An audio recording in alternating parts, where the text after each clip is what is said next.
L'aria di derby fa bene alla Nuovegia Virtus che dal Contres Barone si aggiudica anche quello di ritorno contro il Città di Sant'Agata, bissando così il successo ottenuto al Fresina lo scorso 15 settembre con il medesimo risultato di 2-1. È stato soprattutto il derby dei tanti ex, su tutti Calafiore per i giallorossi, autore del gol vittoria, e Di Piedi per gli ospiti a segno nel momentaneo pareggio dei biancoazzurri. È stata soprattutto la prima vittoria del 2025 per i barcellonesi, ma anche la prima per il tecnico Panarelli da quando lo scorso 28 dicembre è subentrato all'esonerato Di Gaetano. La formazione del Longano mette subito la gara in discesa quando al minuto 2 Balsano, con un fantastico sinistro dal limite, infila il pallone laddove Polizzi non può arrivare, spianando ai suoi la strada verso la vittoria, e per il classe 2006 si tratta del primo sigillo in campionato. Il Sant'Agata non ci sta e dopo la conclusione di Pussetto al 28esimo, che si perde alta non di molto, i biancoazzurri trovano il pareggio 2 minuti più tardi grazie a Di Piedi, che approfitta di un errato retropassaggio di Ferrigno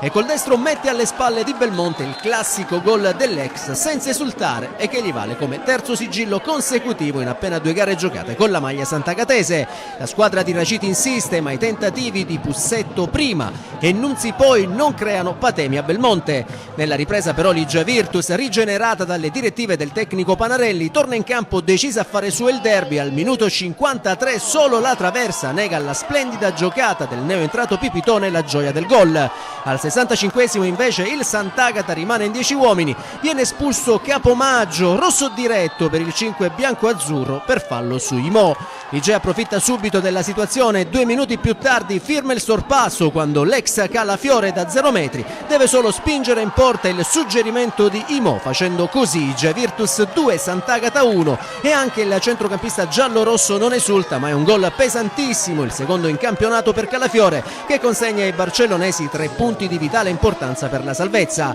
Gli ospiti comunque non demordono e al 72esimo la punizione di Catalano trova solo l'esterno della rete, ma sono i locali ad avere al minuto 80 la palla per chiudere la sfida. Ancora i legni però negano a Pipitone la gioia del tris. A 120 secondi dalla fine viene ristabilita la parità numerica quando il signor Battistini espelle il capitano Igeano Biondo per doppia ammonizione. Nonostante ciò sono ancora i giallorossi ad avere la palla buona al 94esimo, ma Trombino manda contro la traversa l'ottimo invito di Pipitone. Il 2-1 finale consegna dunque a Ligia Virtus la quarta vittoria casalinga, sesta complessiva in campionato, il punto numero 23 che proietta i giallorossi a +3 sulla zona play-out, mentre il Sant'Agata, che incassa la sesta sconfitta di fila lontano dal Fresina, la nona nelle ultime 13 gare giocate, scivola al penultimo posto con 16 punti e si ritrova in zona retrocessione e con la salvezza distante comunque 4 lunghezze.